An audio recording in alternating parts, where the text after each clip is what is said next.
그들이 전에 맹인이었던 사람을 데리고 바리새인들에게 갔더라.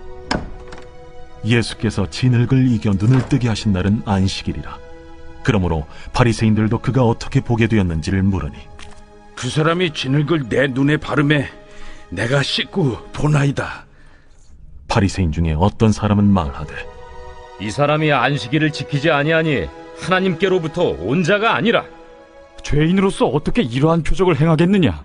그들 중에 분쟁이 있었더니 이에 맹인 되었던 자에게 다시 묻되, 그 사람이 내 눈을 뜨게 하였으니 너는 그를 어떠한 사람이라 하느냐? 선지자니이다. 유대인들이 그가 맹인으로 있다가 보게 된 것을 믿지 아니하고 그 부모를 불러 묻되, 이는 너희 말에 맹인으로 났다 하는 너희 아들이냐? 그러면 지금은 어떻게 해서 보느냐? 이 사람이 우리 아들인 것과 맹인으로 난 것을 아나이다. 그러나 지금 어떻게 해서 보는지 또는 누가 그 눈을 뜨게 하였는지 우리는 알지 못하나이다. 그에게 물어보소서. 그가 장성하였으니 자기 일을 말하리이다. 그 부모가 이렇게 말한 것은 이미 유대인들이 누구든지 예수를 그리스도로 시인하는 자는 출교하기로 결의하였으므로 그들을 무서워함이로라. 이러므로 그 부모가 말하기를 그가 장성하였으니 그에게 물어보소서 하였더라. 이에 그들이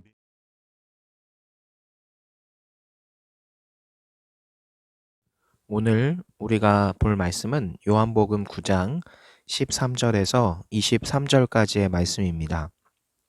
오늘 본문을 보면 고침을 받아 눈을 뜬 사람을 만난 바리새인들은 그의 눈이 고침받은 그 사실을 믿지 못합니다. 오직 그들이 관심을 가졌던 건 예수님이 안식일을 어겼다는 것뿐이죠.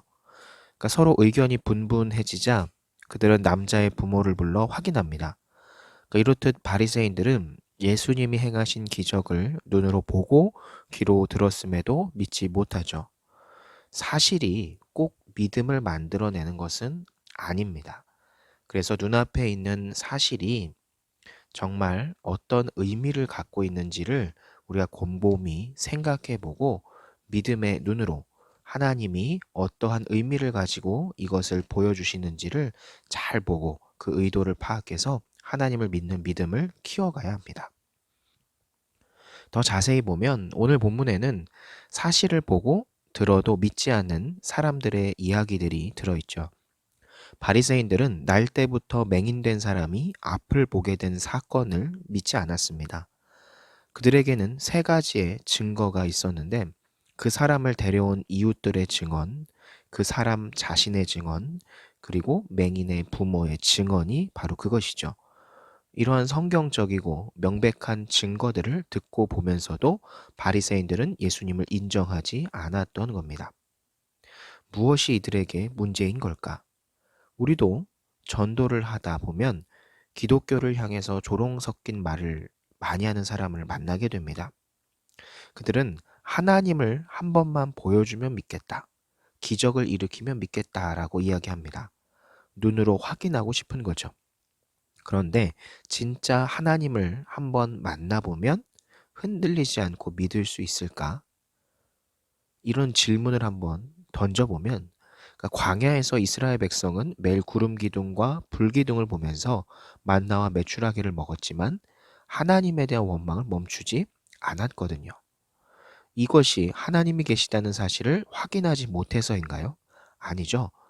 그들의 진짜 문제는 사실은 그 사실의 부족이 아니라 마음이 악한 데 있었던 겁니다. 이게 인간이 처한 진짜 문제입니다. 하나님은 이미 우리에게 그분을 부정할 수 없는 수많은 증거, 그것들을 성경과 자연 속에 주셨습니다. 그러므로 변해야 하는 것은 우리 자신인 거죠.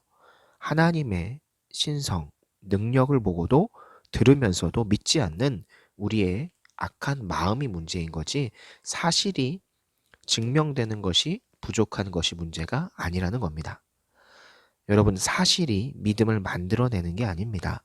하나님의 도움으로 우리 마음이 겸손해지고 낮아질 때 비로소 하나님을 믿는 믿음이 생기는 거죠.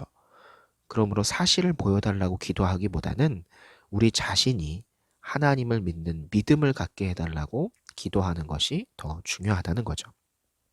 그래서 한 주간을 살아가면서 하나님을 믿는 믿음에 대해서 생각해보고 그 믿음을 갖게 되는 우리 중고청 여러분들이 되기를 소망합니다.